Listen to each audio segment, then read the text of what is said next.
college. She has also completed implantology in American Academy of Implant Dentistry. She is one of the earliest members of IYS. She is very intelligent and a wonderful singer. Her kirtans are very melodious and soulful and heartfelt. And she has taken several sessions across age groups, and her sessions are also very wonderful. Everyone loves her. She's a perfect friend, guide, mentor. She's an excellent speaker, and she's also very charismatic. And she is also a communications lead manager for several big projects in ISKCON. Both her and her husband are devotees. She comes from a very pious family. Her love for Krishna can move people's hearts. She embodies immense faith towards Krishna, and hence the perfect person to speak on today's topic. Her heart and speech are filled with devotion. She is a very friendly, loving, and a caring person. So, hope this session will be useful to all of you. IYS is ISKCON Youth Services of Chennai Temple. It's a forum where like-minded girls come together. Here we discuss and learn to practically apply the ancient spiritual wisdom in our modern contemporary lives. So I'm also eager to hear from Nanda Mataji. So over to Nanda Mataji. Over to you, Majdi.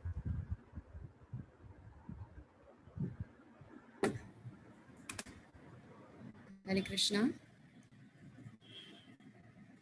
Am I audible? Yes, yes, Nanda Mataji. Yes, okay. Hare Krishna. I start with my prayers. Om Ajnana Timirandasya Jnananjana Shalakaya Chakshur Unmilitam Yena Tasmai Shri Gurave Namaha Shri Chaitanya Manovishtam Stapitam Yena Bhutale Swayam Rupa Mayyam Dadati Swapadantikam Devta Padakamalam Shri Gurun Vaishnavamscha Shri Rupam Sagrajatam Sahagana Raghunathanvitam Sajivam Sadvaitam Savadutam Parijana Sahitam Krishna Chaitanya Devam Shri Radha Krishna Padan Sahagana Lalita Shri Vishakhanvitamscha He Krishna Karuna Sindhu Dinabandhu Jagatpate Gopesha Gopika Kanta Radha Kanta Namostate Tapta Kanchana Gaurangi Radhe Vrindavaneshwari Vrishabhanu Sute Devi Pranamami Haripriye Vancha Kalpatarubhyascha Kripa Sindhubhya Evacha Patitanam Pavanebhyo Vaishnavebhyo Namo Namaha Nama Om Vishnupadaya Krishna Preshtaya Bhutale Srimate Bhakti Vedanta Swaminiti Namine Namaste Saraswati Deve Gauravani Pracharine Nirvishesha Shunyavadi Pashyatya Deshatarine Jai Shri Krishna Chaitanya Prabhu Nityananda Shri Advaita Gadadhara Shri Vas Adi Gaura Bhakta Vrinda Hare Krishna Krishna Krishna Hare Hare Hare Rama Rama Rama Hare Hare Mukam Karoti Vachalam Pangum Langete Girim Yat Kripatamaham Vande Shri Gurun Dinatarinam Paramananda Madhavam Shri Chaitanya Ishwaram Hari Om Tat Sat. Hare Krishna. Welcome everybody to this session of IYS Chennai's session on faith. Thank you, Sukirti Mataji, for giving me this opportunity, and all the core team members of IYS and the extended members of IYS. All right. So I think it's a wonderful, it's a wonderful thing to be a part of IYS because you get to hear a lot of good things about yourself, and that keeps you pepped up. So that's one of my reasons to be here in IYS. Right. So I'm going to share my screen now, and let's get into the presentation. Just give me a minute.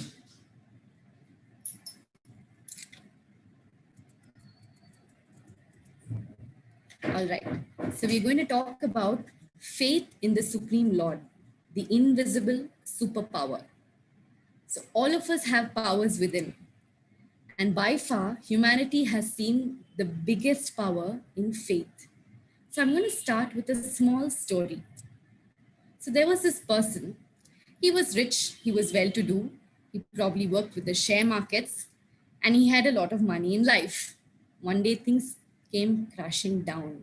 He lost his business and he lost all the money that he had.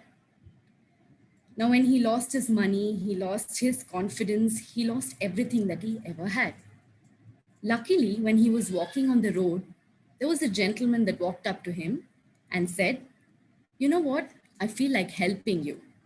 Here is a check of $1 million. I'm giving it to you right away. Take this and start your life again." So this person was completely amazed. I lost everything. I'm feeling so upset.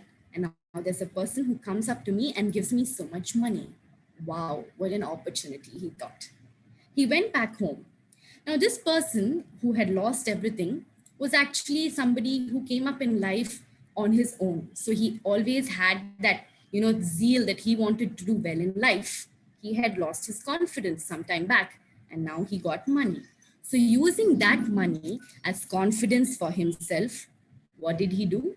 He thought that let me keep this money in the bank for some time.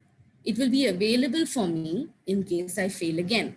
And let me start my life again with absolutely nothing but my skill, whatever skill I have used so far in my life.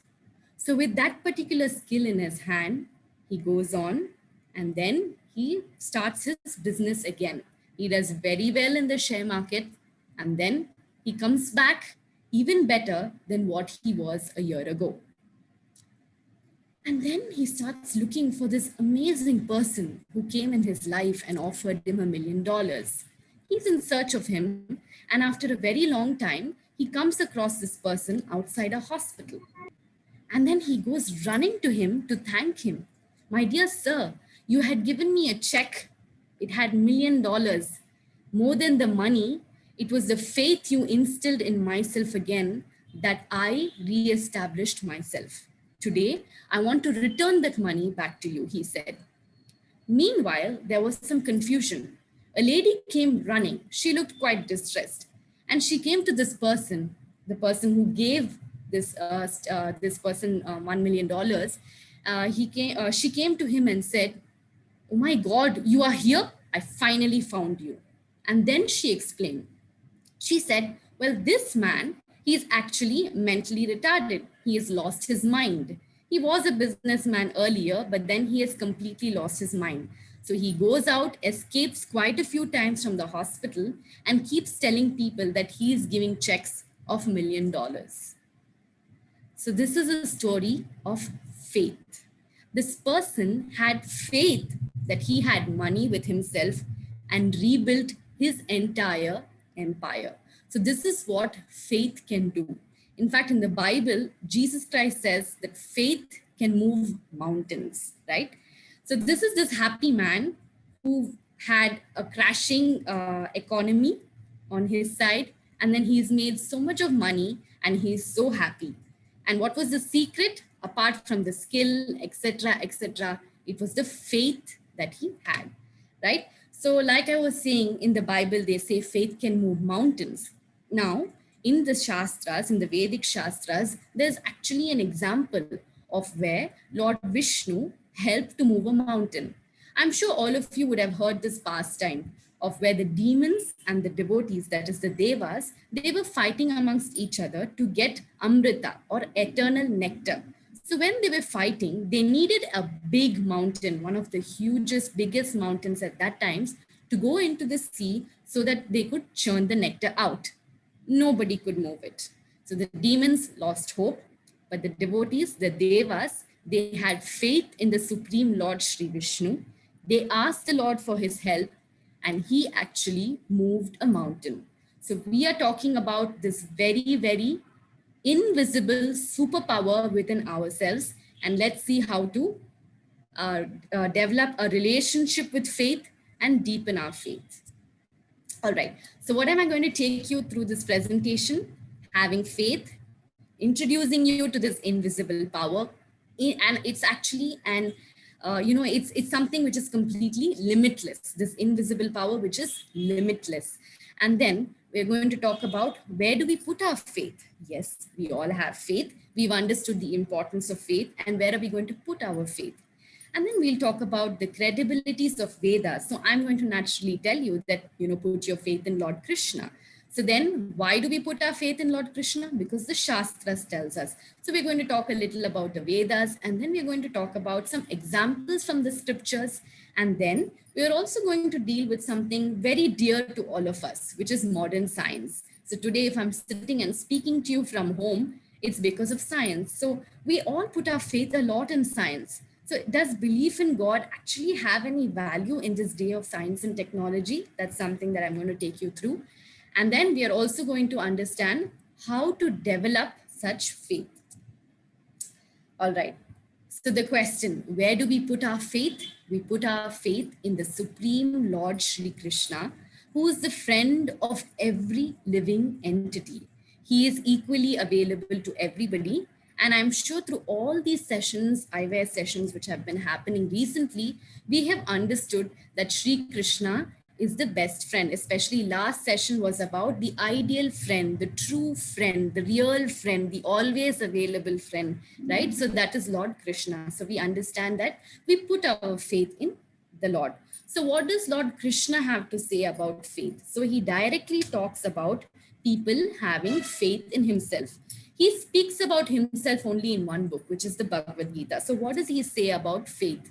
So Lord Krishna says in the chapter 17 of Bhagavad Gita, verse 28, anything done as a sacrifice, charity, or penance without faith in the Supreme, O son of Pritha, is impermanent. It is called asat and it is useless both in this life and next. So while many people may be religious, we may have seen many religious people and we may be also religious, sometimes we may be doing it without faith, or they may be doing it without faith. So Krishna is saying that without faith, any endeavor, any religious endeavor is actually useless, not only in this life, but also in the coming lives. And then this is a very interesting sloka, Bhagavad Gita 4.40, fourth chapter, 40th sloka. But ignorant and faithless persons who doubt the revealed scriptures do not attain God consciousness. For the doubting soul, there is happiness neither in this world nor in the next.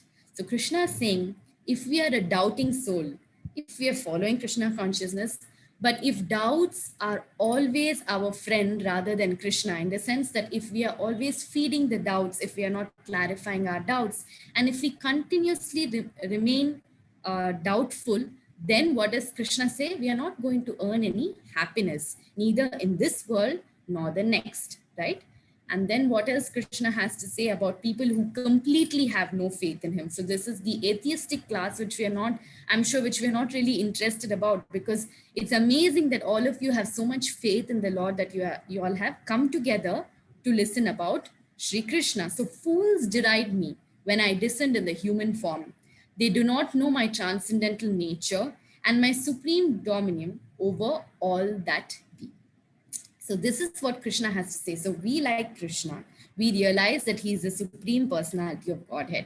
We realize that he's our best friend, and he is recommending here that we have faith in him. Because if we don't have faith in him, we are not going to be happy in this world or the next, right? And he also calls people who don't have faith in him rather foolish. So we do not want to appear foolish in front of the Lord, or for our own good for that matter.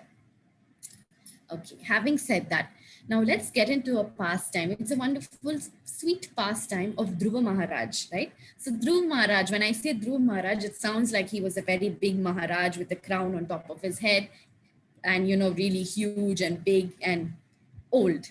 So this Dhruva Maharaj that we're talking about was only 5 years old. He was really small, okay?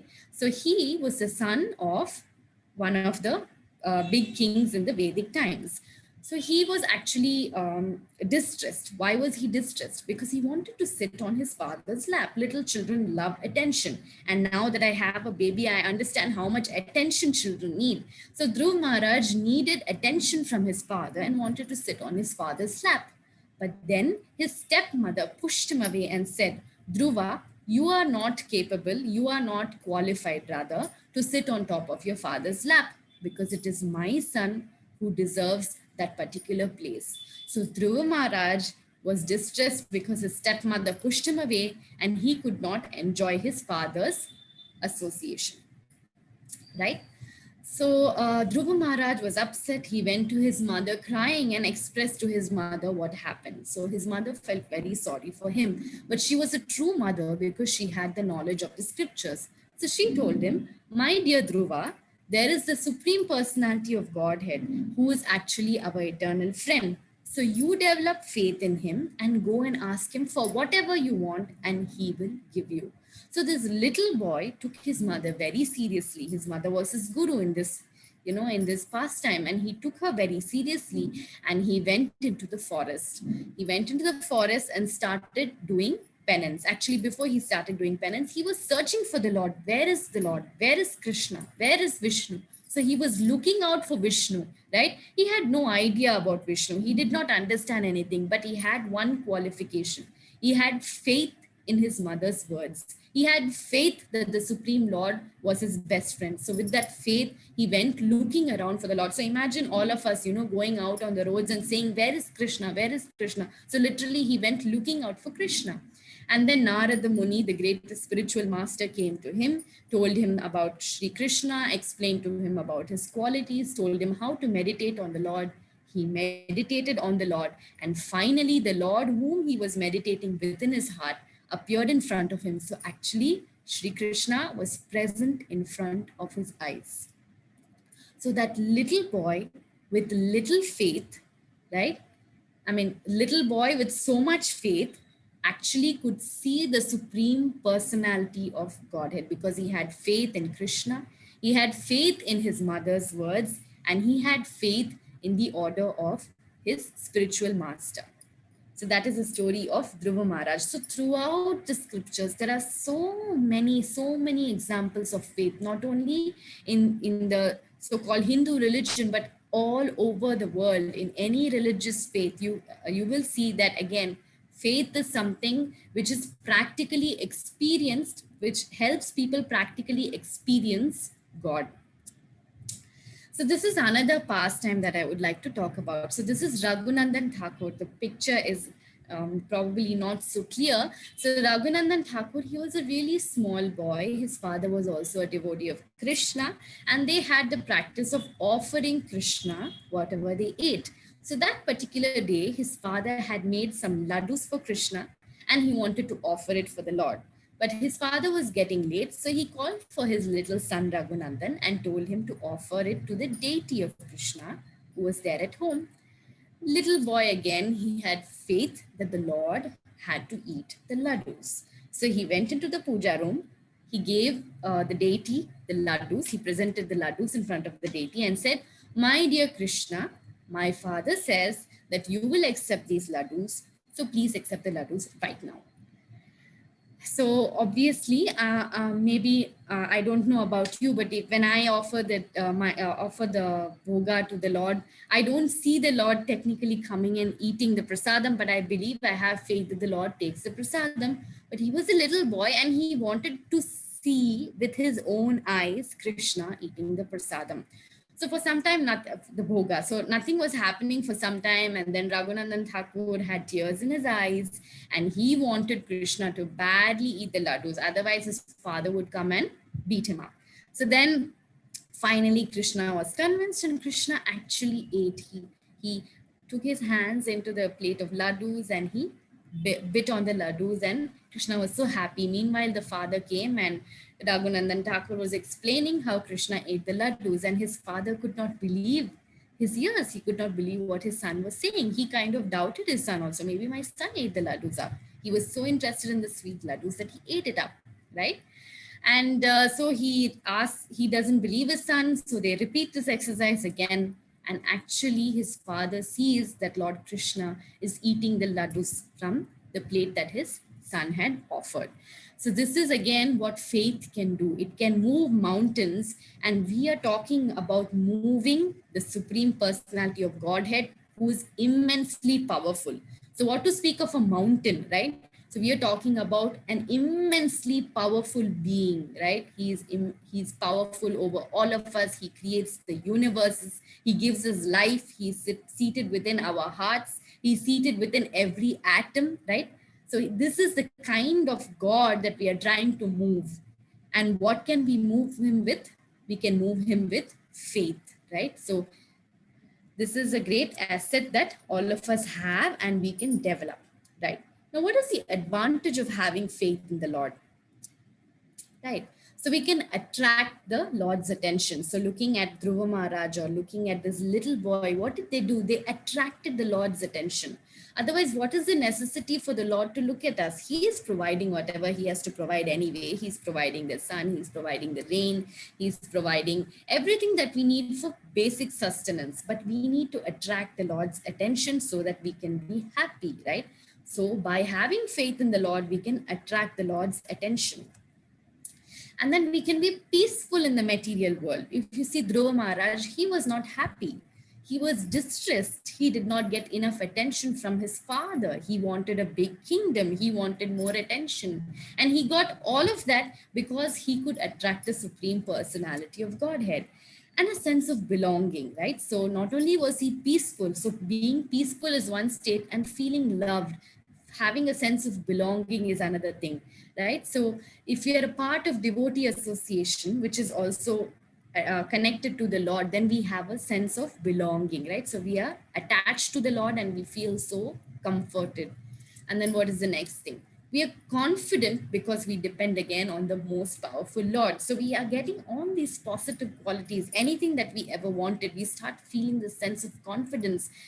You know, my friend sitting next to me may have everything in class, may have everything in with her in her life, but she may not have the all powerful Supreme Personality of Godhead. So imagine the kind of confidence this dependence gives, right? So this is all achievable when we have faith in the Supreme Personality of Godhead, Krishna. And then we can escape the threefold miseries. So this may sound a little technical. So we all are subjected to miseries in our life, miseries caused by our own self, which includes our mind, etc., miseries which is caused by Mother Nature, right?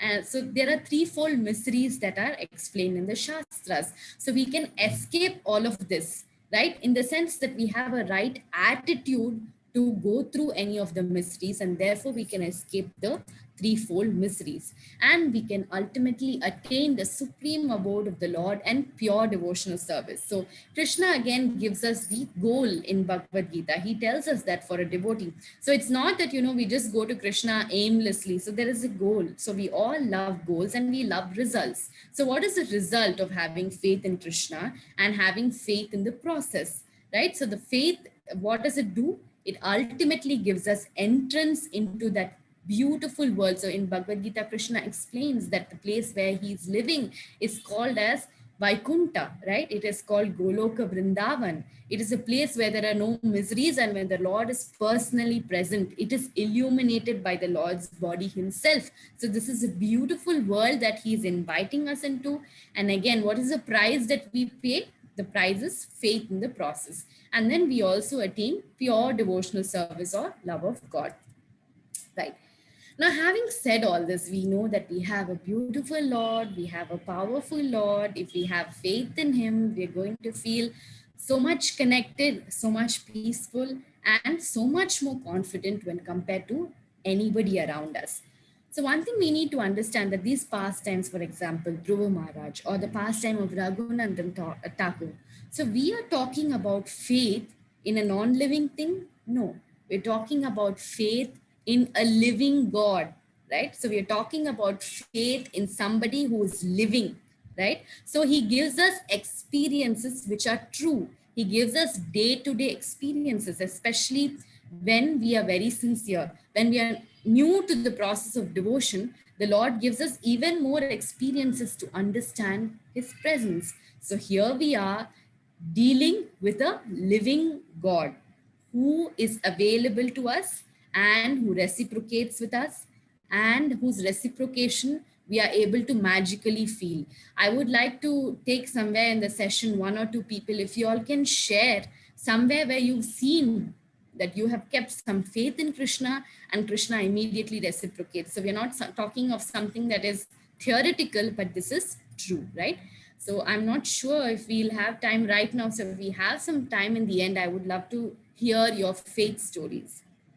Having said all this, now we are in the 21st century. We are in the century where Everything is fast, everything is digitalized, everything is with artificial intelligence, and science is improving every day, day by day, right? There are so many new things that are available at the click of a hand or even wink of the eye. So, is faith in God really relevant in today's age of science and technology? So let's take a deeper dive in it. Now, before I get into this topic, it's a disclaimer that I'm telling you that I very well use science and technology. I believe in science and technology, and I'm definitely a person who is using science and technology to make people's lives better, right? So I have nothing against science, but let's look at it with an open mind. What I'm going to tell you, you're going to look at it with an open mind. Right. So again, let's understand what is science. We all go through science classes, physics, chemistry, biology, etc., etc. Mathematics is also a science. So what is science? Science is a systematic enterprise that builds and organizes knowledge in the form of testable explanations and predictions about the universe. So what is it? It is a systematic enterprise. It organizes knowledge in the form of testable explanations. So you have, it's basically systematic. You have knowledge, right? You experiment with the knowledge and then you come up with a result. So that is basically what science is all about. So if you have to actually prove something, you need to have a theory, right? You need to propose a research question, you need to have a theory, and then you go about in coming up with an experiment strategy for that. It could be anything. And then ultimately, through this session of experiment, you tell people that whether the research question that you have posed is correct or whether it is wrong. Right. So before completely removing Vedic Shastra and science as two separate entities, let us understand this very simple fact. Vedic knowledge is also scientific. So Srila Prabhupada, the founder of ISKCON, he would very, very often quote this, saying that Vedic knowledge is actually science. So he would say Vedic science, right? So how is Vedic knowledge scientific? Right. So in case we're thinking, oh, Vedic knowledge is not really, it's all sentimental nonsense that was written by somebody, etc., etc. It has no proof, blah, blah, blah. And I'm sure you all are not thinking like that. But yes, there are people thinking out that in the world. So how do we understand that Vedic knowledge is scientific by itself? Because there is a principle even in the Vedic scriptures. It is a body of knowledge. You can experiment with it and you're expected to get a certain amount of results. For example, the chanting of Hare Krishna Mahamantra. So that's something that everybody in ISKCON, as soon as you enter ISKCON, they say Hare Krishna and they expect you to chant the holy names. So even chanting the holy names, there are so many results which are supposed to come out of chanting the holy name. So in case you didn't know, so by chanting the holy name, you're actually supposed to see the Lord. You're actually supposed to see the activities of the Lord. You're actually supposed to experience the Lord. We may not be yet there, but that is one of the results of chanting the holy names of the Lord. Right. So similarly, Hare Krishna Mahamantra has many, many, many results.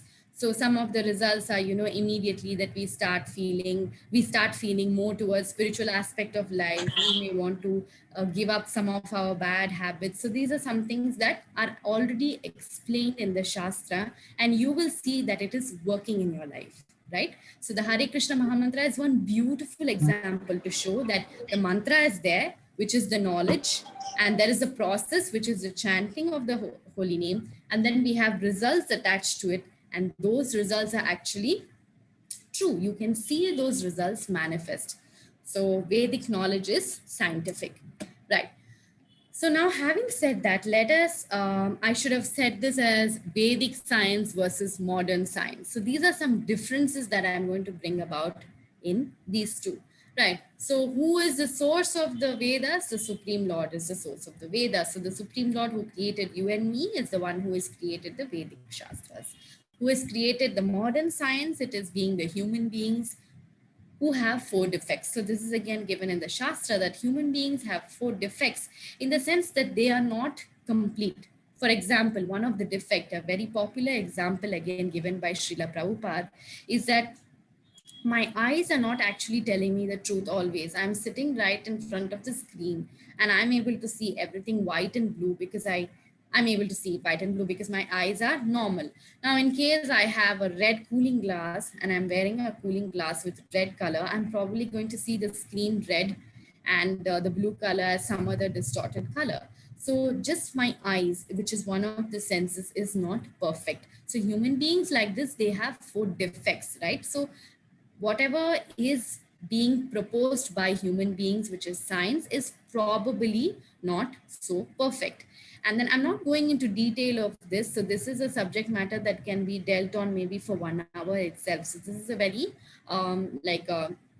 we're just touching on it, right? So then the Vedas is truth and it is established. So the Vedas are explained as axiomatic truths. They don't change. They are like laws of nature which don't really change. So they are, it is first of all truth and it is established. So when I say there is an apple in front of me, there is an apple in front of me and it is the truth. Whereas science is actually a mode of discovery. So you're discovering things, you're discovering the law of nature, you're discovering so many things that there may be an apple in front of me, there may be an apple on the tree. So it is a process of discovery. And the Vedas remain constant 1,000 years, 5,000 years, 10,000 years, millions of years before.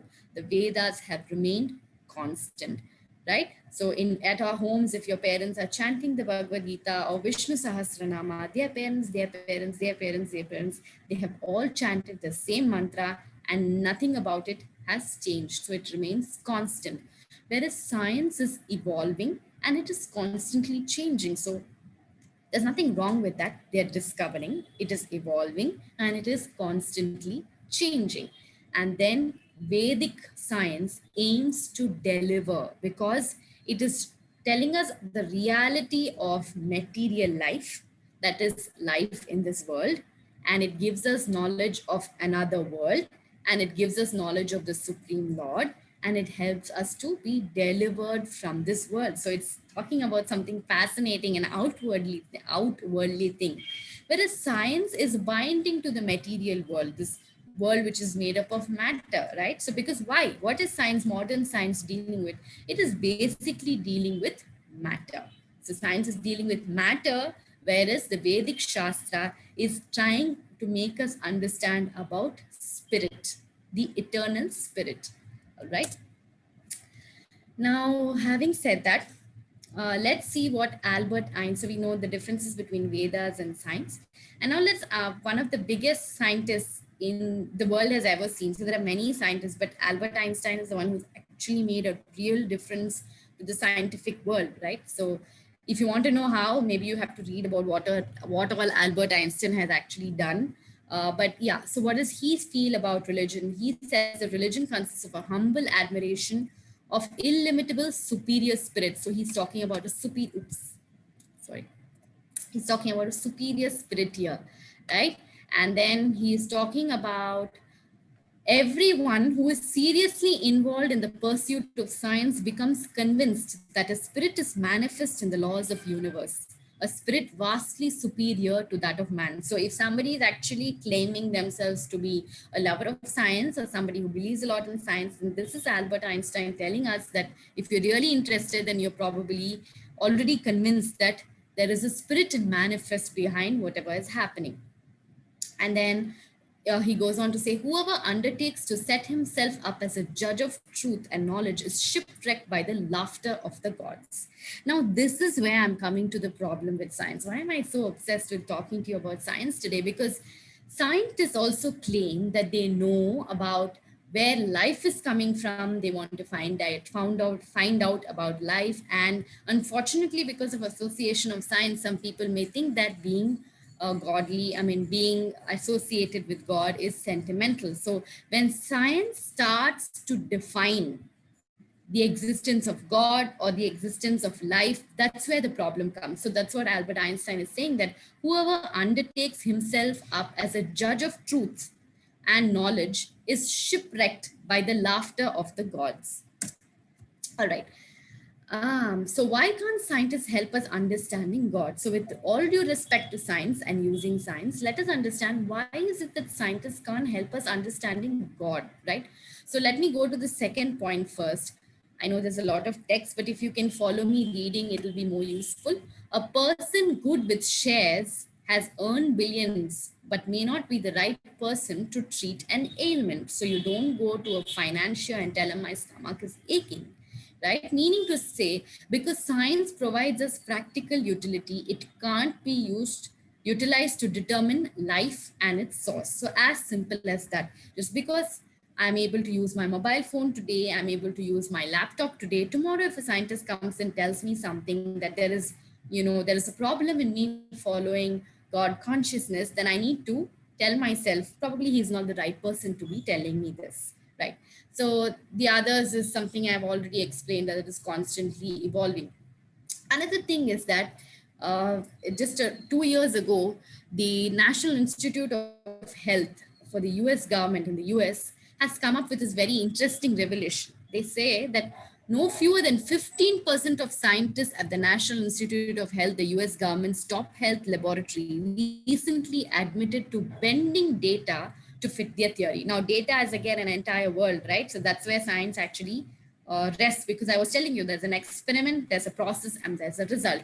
And all that is proved by statistics, and that's how results come out, and that's how they get us to believe what we're believing in. So a body which is as powerful as this is saying that 15% of their data is actually tampered with, so that they can say that my theory is this, and somehow they try to fit in their theory rather than doing the experiment properly. If you have any questions on this, we can come back to this later, but I don't want to go too much into detail of this. So there is a possibility of fraud even in the scientific world.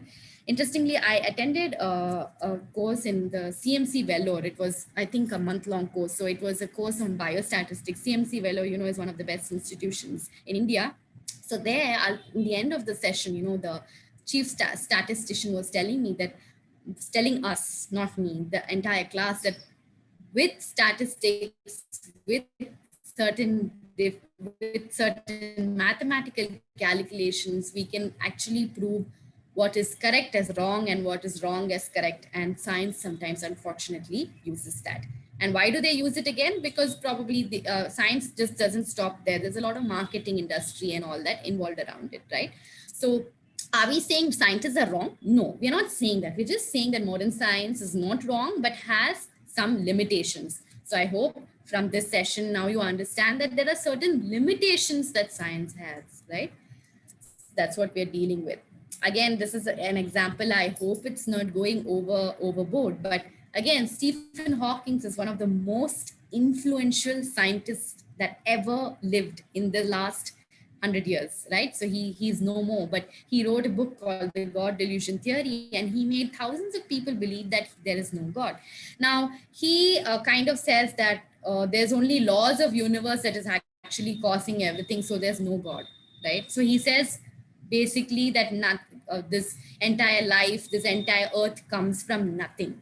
But excuse me, in his book, he starts off by saying that from the laws of nature, everything comes. So who's giving the laws of nature? Where is the laws of nature coming from? Where are the elements for the earth to form coming from? Where are the elements for everything that is around us coming from? So we believe in an organizational intelligence, which is actually God, right? So we've been speaking a lot right now. So let me come to about this amazing, invisible power, unlimited power within all of us called as faith. And this faith is something that is so personal and accessible at the same time to the Supreme Personality of Godhead. We saw what Lord Krishna says about faith. He recommends us that if we want happiness, if we want peace, and if we want to go back to Him, then the price that we are paying is faith. And then we saw some beautiful examples from Shastra. We saw about Dhruva Maharaj, who was a little boy, and just by listening to his spiritual master, he could actually see God because he had faith in the Lord. And then we also saw the story of Raghunandan Das Thakur, who was a little boy, had so much faith that his deity would eat the boga that he was offering, and the Lord actually ate the boga. And then we went on to establish, trying to say that all this sounds very beautiful and nice, but what about, the modern world which I'm living in, and may tell me other things, or I may be putting a lot of more faith in that. So then we understood that even Vedic Shastra is actually scientific. We saw how it is scientific, and then we went on to see that probably not everything we see is true in what the scientific world is projecting. Just because we have some practical applications, we understood that it has its limitations in it telling whether there is a god, no god, or whether, we should be, are we sentimental or not sentimental, kind of a thing. um, uh, do we take questions, one question now, Keshwari, or should we continue? I think it's best that you continue, Nanda. Okay. Right. So having dealt with all that, here again is a nice story, which is again from the Shastra. So there was a cobbler, Brahmana, and Narada Muni, of course, the greatest spiritual master. Right. So there was a little cobbler sitting under a tree, like you can see here, and he was seeing that Narada Muni was passing by him. He realized that Narada Muni was going to the Vaikuntha, which is the place where the Supreme Personality of Godhead resides. So he told Narada Muni, you know what? I'm really very interested in seeing the Lord and speaking to the Lord. Can you please do me a favor? Can you ask something on my behalf? So Narada Muni said, sure.